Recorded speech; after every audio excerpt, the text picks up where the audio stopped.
네, 요새 간호법을 둘러싼 논란이 거셉니다. 간호사 단체는 법의 통과를, 의사 단체는 법안 폐기를 각자 강하게 주장하고 있는데요.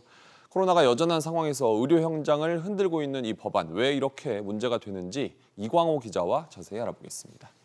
우선 법안의 내용이 구체적으로 뭡니까? 네, 일단 내용 자체는 간호사의 업무 범위 그리고 처우 개선 이런 것들에 대한 내용이 주를 이루고 있습니다. 네. 다만 이 조항이 완전히 새로운 조항은 아니고요. 대부분 기존의 의료법이나 관련법에 있던 내용들을 가져온 수준입니다. 현재 이 법안은 상임위원회를 통과해서 법제사법위원회와 본회의 처리만을 남겨두고 있습니다. 그렇다면 간호사들은 이 법이 왜 필요하다고 주장하는 겁니까? 네, 궁극적으로는 간호사들의 처우 개선 때문이기는 한데요. 간호사들은 우선 여러 법에 쪼개져 있던 조항이 간호법이란 이름으로 모인 것 자체에 일단 의미가 있다는 주장입니다. 네. 의료법은 아무래도 의사 위주의 법이고 간호사의 처우 개선과 업무 범위를 명시한 조항들이 내부에 있기는 했지만 현실적으로는 잘 작동하지 않았다는 얘기인데요.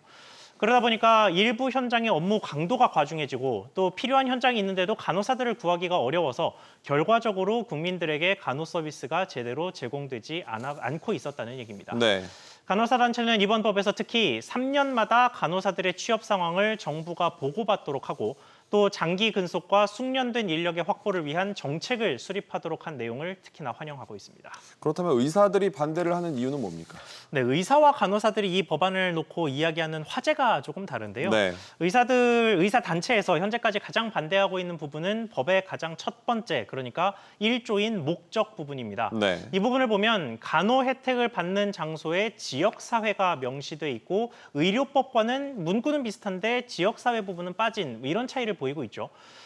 현재 치료 행위는 병원에서만 가능합니다. 그런데 저 간호법의 취지를 따른다면 간호사들은 지역사회 방문 간호를 다닐 수도 있다는 뜻이 돼서 오히려 병원에서 간호사 구하기가 더 어려워진다는 얘기입니다. 네.